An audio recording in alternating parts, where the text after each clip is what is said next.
वृन्दावनेश्वरी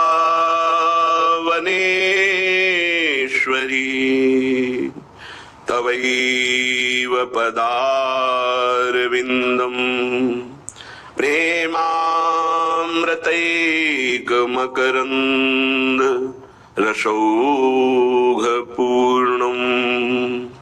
हृद्यर्पितं मधुपते स्मरतापमुग्रम् निर्वापयत् परम शीतलमाश्रयामि परम शीतलमाश्रयामि। मोहनता की राशि किशोरी मोहनता की राशि किशोरी जे मोहन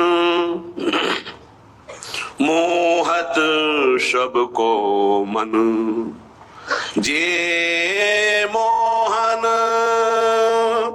मोहत सबको मन बंधे पंख चितवन की डोरी मोहनता की राशि किशोरी मोहनता की राशि किशोरी।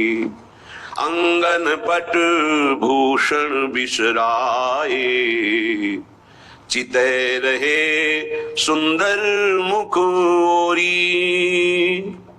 चिते रहे सुंदर मुखोरी।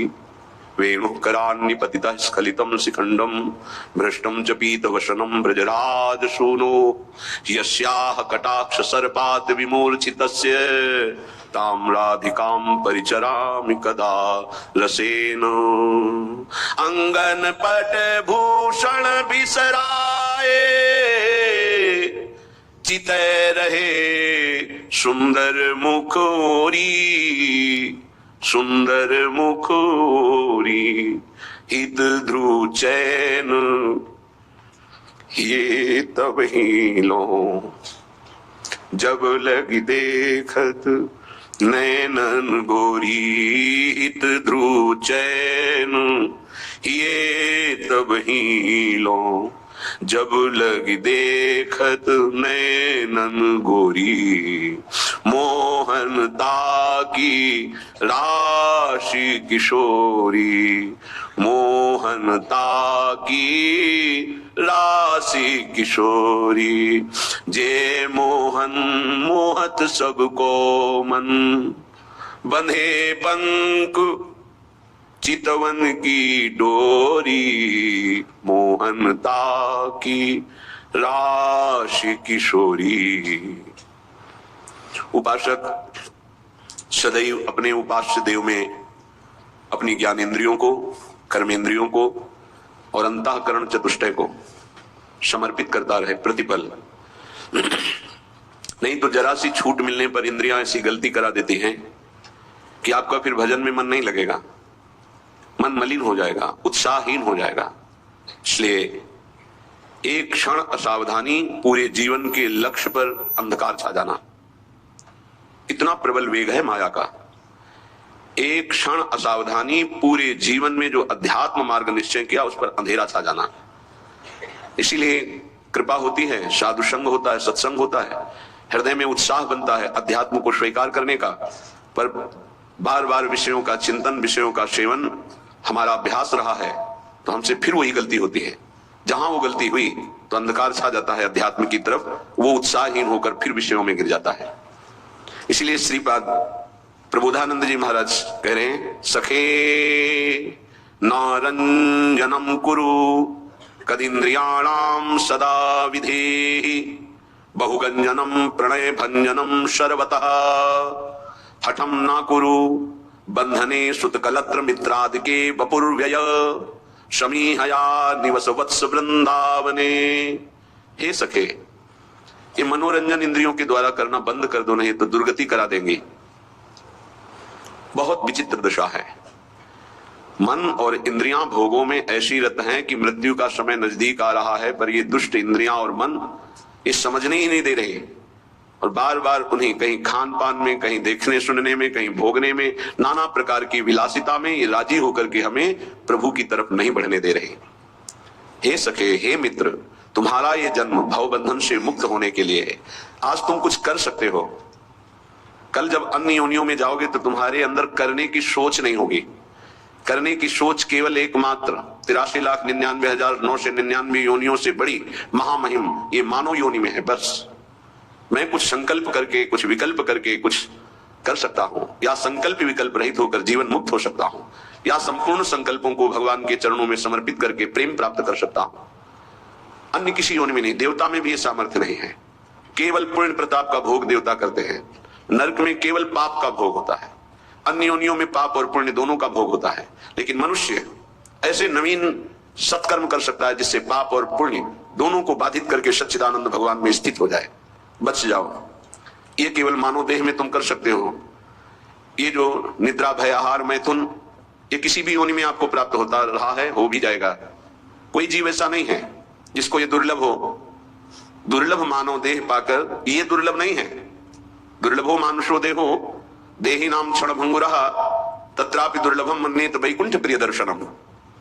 ये दुर्लभ मनुष्य देह है, पर सावधान, किसी भी क्षण नष्ट हो सकती है। इस दुर्लभ मानव देह की दुर्लभता क्या है? भगवान के प्राण प्यारे भक्तों का दर्शन, संग, संभाषण और अध्यात्म की हृदय में स्थापना और उसका जागरण अर्थात भगवत साक्षात्कार।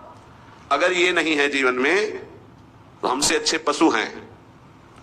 तिनते खरसूकर श्वान भले जड़ता बस जे न कहें कछुए जरि जाओ सुजान की नाथ बिना जो जिये जग में तुम्हारो बिन होए।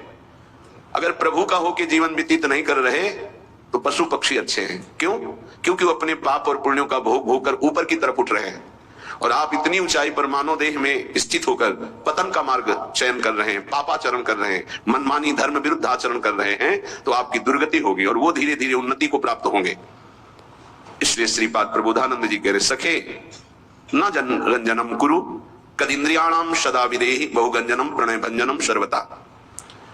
ना तो तुम लोक में किसी के प्रसन्नता के लिए भी उपाय करो कि ये राजी हो जाए, वो राजी हो जाए।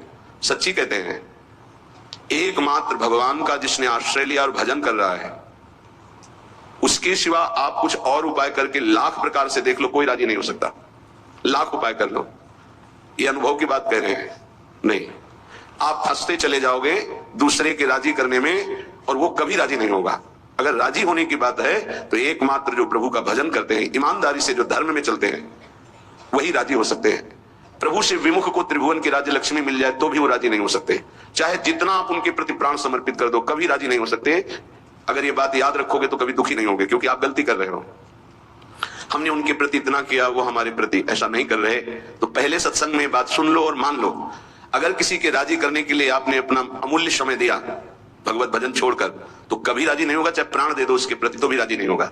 ये माया है। और यदि अपनी निष्ठा में रहे, धर्म में रहे, भजन में रहे, तो सब राजी हो जाएंगे और तुम निर्भय हो जाओगे।